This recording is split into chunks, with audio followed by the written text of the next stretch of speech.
Bonjour, nous sommes enfin le grand jour pour le grand départ du Tour de France, ici au Mont-Saint-Michel, jusqu'à Utah Beach. Nous retrouvons maintenant l'image du jour suivie du classement.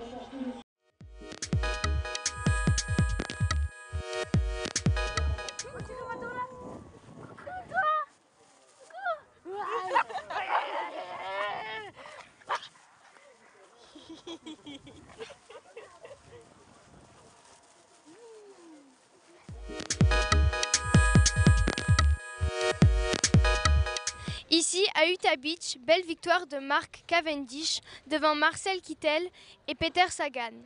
Carton plein pour Mark Cavendish qui endosse bien sûr le maillot jaune ainsi que le maillot vert.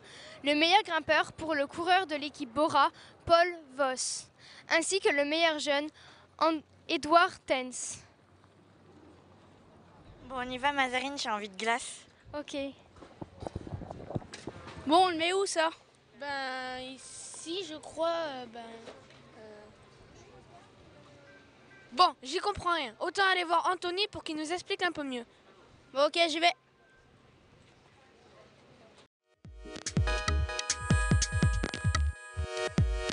Bonjour Anthony. Quel est votre rôle sur le Tour? Alors sur le Tour de France, je suis coordinateur sur la gestion des déchets, le recyclage, le tri sélectif des déchets, sur toutes les zones qui forment le départ. Donc ça va être le village sur lequel on est ici, mais ça va être aussi sur le parking caravane, le parking technique caravane, l'espace animation ou le podium, etc.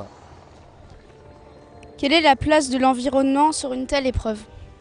Alors sur le Tour de France, chaque année il y a une réflexion, une idée d'amélioration continue des dispositifs et des actions faites pour que l'impact sur l'environnement du Tour de France soit des plus minimisés. Donc ça passe par un certain nombre de dispositifs différents, adaptés à chaque activité, à chaque acteur du Tour de France, de sorte que le Tour de France devienne des plus éco-responsables d'année en année. Quels sont les gestes simples à respecter en tant que spectateur? Alors, en tant que spectateur, il y a deux niveaux de réponse à cette question. Il y a d'abord la notion de propreté des lieux, respect des lieux, qu'on soit en milieu urbain ou à l'inverse, à l'opposé, en milieu ultra sensible, sur un site Natura 2000 par exemple, où il y a un certain nombre d'espèces animales ou végétales qui potentiellement peuvent être menacées par les actions de l'homme. Donc dans ces deux cas de figure, la notion de propreté des lieux, laisser l'endroit tel qu'on l'a trouvé avant le passage du Tour, et il y a la notion également de recyclage, de valorisation des ressources. Chaque déchet recyclable, s'il est mis dans la bonne poubelle, dans le bon container, dans le bon sac, selon qu'on soit en véhicule embarqué avec un sac ou sur une zone où il y a des containers, si chaque déchet est mis dans le bon bac, chaque déchet recyclable est mis dans le bon bac, on aura un certain nombre de matières d'économiser, de réutiliser, un certain nombre d'énergie d'économiser et de réutiliser. Donc voilà, c'est deux niveaux de réponse, deux niveaux d'action qu'on peut avoir quand on est spectateur, et ça marche aussi quand on est acteur du Tour, tout simplement. Les coureurs ont-ils également des règles à respecter? Alors les coureurs, eux aussi, ont des règles à respecter. Il faut savoir que chacun des acteurs du Tour, qu'on soit caravanier, commissaire de course, équipier logistique, également coureur, on a nos propres dispositifs pour faire respecter le recyclage des déchets et nos propres règles à respecter.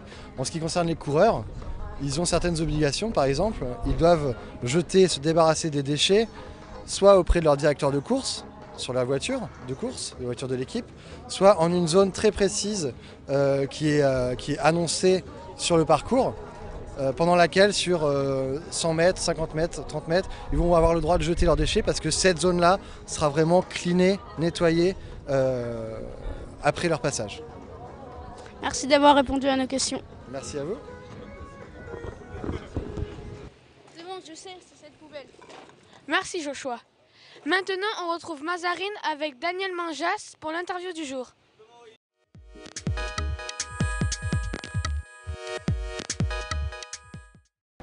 Bonjour. Bonjour. Est-ce que tu as un petit pincement au cœur de ne pas participer au Tour de France cette année? Non, parce que j'y participe en étant avec France Bleu pendant 3 jours, et puis j'en ai fait pendant 41 ans. Je l'ai fait pendant 41 ans, j'avais choisi d'arrêter. Bon, j'aurais vraiment un pincement au cœur si je continuais pas à animer. Mais comme je continue à animer toutes les courses en France, professionnelles, championnat de France, championnat d'Europe, toutes les courses par étapes, donc j'ai une activité qui me permet de garder un lien avec les coureurs. C'est vrai que si j'avais coupé complètement, ce serait difficile. Mais là, je savoure pleinement d'être au milieu du tour. Et puis j'apprécie que les gens viennent me voir. Ça fait très très plaisir. Que penses-tu de la relevée? De la relève, je ne les ai pas encore entendus. Donc je verrai ça un petit peu plus tard. Je pensais aller les écouter ce matin. Donc c'est très bien la nouvelle formule d'animation. Moi je faisais départ et arrivée.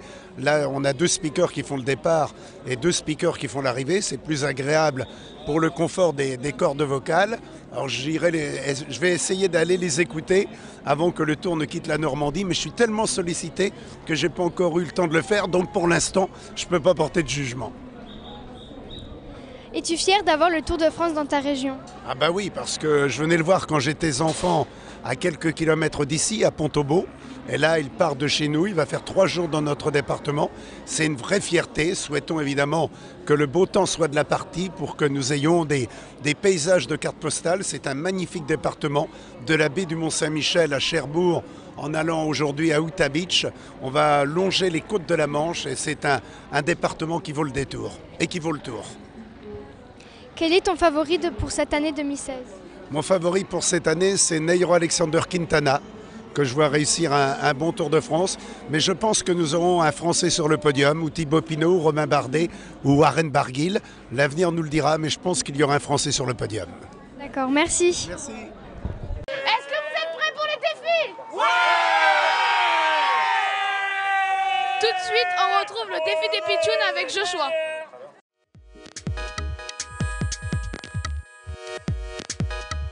Bonjour. Bonjour. Nous nous retrouvons pour le défi des pitchouns avec Frédéric. Le défi sera je dirai le nom de coureur et vous devrez deviner l'équipe. D'accord, ça marche. Daniel Martin. Ah, Ethics Quick Step. Arnold Jensen. Alors on dit Arnold Janesson et c'est l'équipe Cophilis. Tony Galopin. Lotto Soudal. Tom Dumoulin. Giant. Alpecin. Diego Rosa.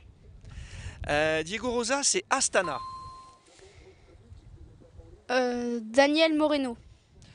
Alors là, je crois qu'il y a un piège, Daniel Moreno, parce qu'il a changé. J'ai un doute entre Katusha et Movistar. Et je vais dire Movistar. J'ai un doute. Luke Rowe. Luke Rowe. Alors Luke Rowe, c'est l'équipe Sky. Angelo Tulik. Voilà, c'est facile, c'est Direct Energy. Florian Vachon. Alors Florian Vachon, normalement, c'est Fortunéo. Matteo Bono. Ah, alors là, j'ai le doute. Là, j'ai le doute. Matteo Bono, là, j'ai le doute. Je vais dire Lampré. Steve Morabito. Ah, Steve Morabito, ça va. C'est Française des Jeux. Alexis Goujard. Facile, AG2R, la mondiale. Christian Koren. Ah, Christian Koren, il est slovène. Et je pense qu'il est coéquipier de Pierre Roland chez Cannondale. Alberto Losada. Losada, je me piège. Tu vois, j'ai eu un doute tout à l'heure avec pour Movistar, tout ça. Losada, j'ai le doute.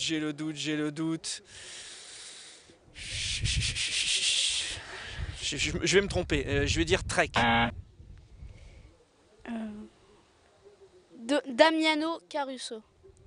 Caruso, Movistar. Michael Valgren. Comment? Michael Valgren. Ouais, alors Valgren, c'est Tinkoff. Adam Yates.